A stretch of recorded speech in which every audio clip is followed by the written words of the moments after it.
Hi friends, നമ്മളിന്ന് വന്നിരിക്കുന്നത് നമ്മുടെ വീടുകളിലൊക്കെ ഉണ്ടാകുന്ന നാടൻ ചെമ്പരത്തിപ്പൂ ഉപയോഗിച്ചുകൊണ്ടുള്ളൊരു സ്പെഷ്യൽ ഡ്രിങ്കിൻ്റെ റെസിപ്പി ആയിട്ടാണ്. ഇത് വളരെ ടേസ്റ്റി ആയിട്ടുള്ളൊരു ഡ്രിങ്കാണ്. അതിനായിട്ട് ഞാനിവിടെ എടുത്തിരിക്കുന്നത് 4 ചെമ്പരത്തിപ്പൂവാണ്.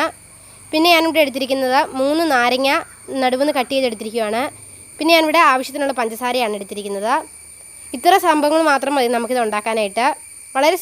വളരെ പെട്ടെന്ന് നമുക്ക് തയ്യാറാക്കി എടുക്കാൻ പറ്റുന്നേ ഉള്ളൂ. ആദ്യം നമുക്ക് ഈ എടുത്തു വെച്ചിരിക്കുന്ന ഈ ചെമ്പരത്തിപ്പൂ നമുക്ക് ഇതളുകളായിട്ട് മാറ്റി മുറിച്ചൊരു പ്ലേറ്റിലേക്ക് മാറ്റി വെക്കാം.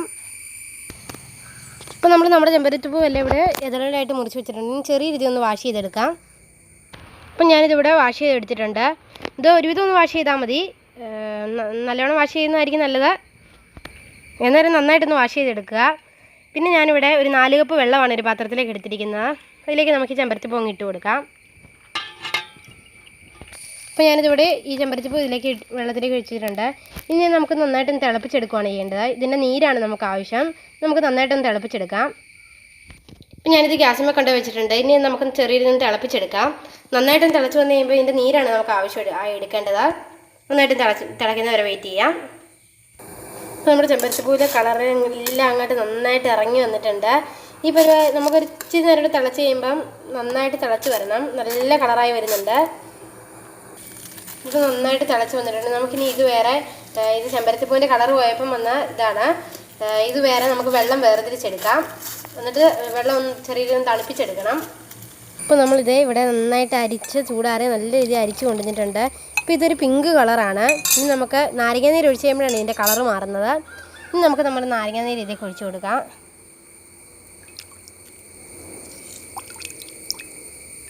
കുരു വീണ് കഴിയുമ്പോൾ നമ്മൾ എടുത്ത് കളഞ്ഞാലും മതി, അല്ലെങ്കിൽ നിങ്ങൾ നാരങ്ങ പിഴിയുന്നതാണ് ഉപയോഗിച്ച് ചെയ്താലും മതി.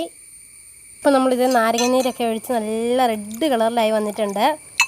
നാരങ്ങാനീര് ഒഴിക്കുമ്പോഴാണ് നമ്മുടെ കളർ മാറുന്നത്. പിന്നെ പ്രത്യേക ടേസ്റ്റ് വരുന്ന നാരങ്ങാനീര് ഒഴിക്കണം.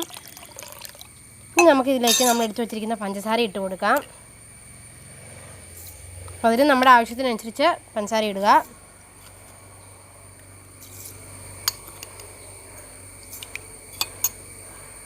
ഇപ്പോൾ നമ്മളിതിലേക്ക് ആവശ്യത്തിനുള്ള പഞ്ചസാര ഇട്ടിട്ടുണ്ട്. ഇനി നന്നായിട്ടൊന്ന് ഇളക്കി മിക്സ് ചെയ്യാം.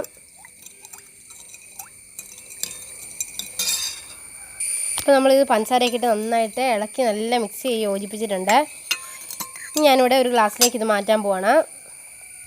ഇത്ര ഉള്ള സംഭവം നമ്മുടെ സാധനം ഇവിടെ റെഡി ആയിട്ടുണ്ട്. വളരെ സിമ്പിളായിട്ടാണ് ഉണ്ടാക്കിയേക്കുന്നത്. വളരെ സിമ്പിളായിട്ട് ഉണ്ടാക്കിയെടുക്കാവുന്നേ ഉള്ളൂ. നമുക്കൊരു ഗ്ലാസ്സിലേക്ക് ഇനി മാറ്റാം.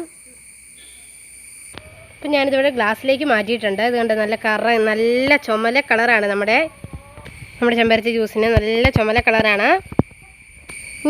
ഞാനിതിലേക്ക് 1 ടേബിൾ സ്പൂൺ കസ്കസ് ആഡ് ചെയ്യുന്നുണ്ട്. കസ്കസോട് ചേർത്താണ് ഞാൻ ചെയ്യുന്നത്. കസ്കസൊക്കെ അവനവന് വേണമെങ്കിൽ ചേർത്താൽ മതി. ഞാനിവിടെ ചേർക്കുന്നേ ഉള്ളൂ. ഞാനിപ്പോൾ 1 ടേബിൾ സ്പൂൺ കസ്കസ് ഇവിടെ ആഡ് ചെയ്തിട്ടുണ്ട്. ഇനി ഒരു ഡെക്കറേഷനായിട്ടൊരു നാരങ്ങ സൈഡിൽ ചുമ്മാ വെച്ച് കൊടുക്കുകയാണ്. ഇത്രേ ഉള്ളൂ. നമ്മുടെ സിമ്പിളായിട്ടുള്ള ചെമ്പരത്തി ജ്യൂസ് ഇവിടെ റെഡി ആയിട്ടുണ്ട്. അപ്പോൾ നിങ്ങളെല്ലാവരും ഈ വീഡിയോ ട്രൈ ചെയ്യണം. നിങ്ങൾക്ക് എല്ലാവർക്കും ഈ വീഡിയോ ഇഷ്ടമായി ഞാൻ കരുതുന്നു. ഈ വീഡിയോ ഇഷ്ടമായി കഴിഞ്ഞാൽ നിങ്ങൾ ഈ ചാനൽ സബ്സ്ക്രൈബ് ചെയ്യാത്തവർ സബ്സ്ക്രൈബ് ചെയ്യാനും എൻ്റെ ഈ വീഡിയോ ലൈക്കും ഷെയർ ചെയ്യാനും മറക്കരുത്. അതുപോലെ തന്നെ എന്തെങ്കിലും അഭിപ്രായങ്ങൾ എൻ്റെ കമൻറ്റ് ബോക്സിൽ ഇടണം. അപ്പോൾ നമുക്ക് പുതിയൊരു റെസിപ്പി ആയിട്ട് വീണ്ടും കാണാം. Bye bye.